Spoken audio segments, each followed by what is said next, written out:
En effet, nous étions déjà informés depuis la semaine passée qu'on va mettre les pots de banane sur le chemin du professeur Tony Mwaba, dont le poste à l'enseignement primaire, secondaire et technique est envié par certains membres du cabinet du président de la République. Les tons montent entre l'inspection générale des finances et les ministres de l'enseignement primaire et secondaire. Le 31 janvier dernier, Tony Mwaba, ministre de l'EPSP, a interrompu une mission jugée intempestive de l'IGF à son cabinet de travail. 3 inspecteurs de cet organe de contrôle y avaient saisi des documents de travail ainsi que des biens personnels du comptable du ministère. Cela sans en avoir avisé au préalable les ministres. C'est que ces derniers a jugé irrespectueux envers son autorité. Quand vous arrivez, le ministère est géré par un responsable, vous présentez l'ordre de démission, on vous oriente, vous allez faire votre travail. Ici, il n'y a pas de voleurs, messieurs.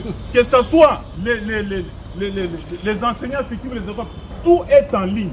Alors quand vous venez, sauf si vous avez une autre intention, et je suis informé, là on vous a utilisé, je vous dis mes chers frères, vous êtes en train d'exécuter une sale besogne. Déférés devant les procureurs qui les a auditionnés, les 3 inspecteurs sont répartis libres de son cabinet. Sur son compte X, Jules Alinguete, l'emblématique inspecteur général de l'IGF, a lancé une pique. Il s'est dit indigné contre ceux qui ne veulent pas les progrès du pays. Pour les proches du ministre, cette pique lui est adressée. C'est dans cette logique que son cabinet a publié un communiqué de presse ce 1er février.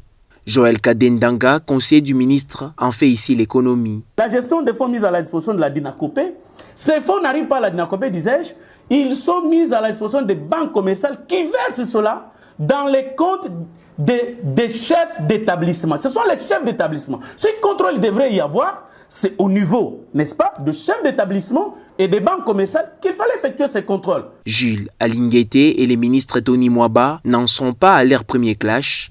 Il y a 2 ans, l'IGF avait accusé les ministres d'avoir détourné des fonds publics. Selon des sources proches de ces dossiers, l'IGF essaye de savoir si des fonds destinés à l'encadrement de la paie des enseignants ont été détournés ou non, ce qui explique cette descente des inspecteurs des finances au ministère de l'EPSP. Commencez par remettre les $1000 que vous avez ravis à un agent de l'EPSP ici.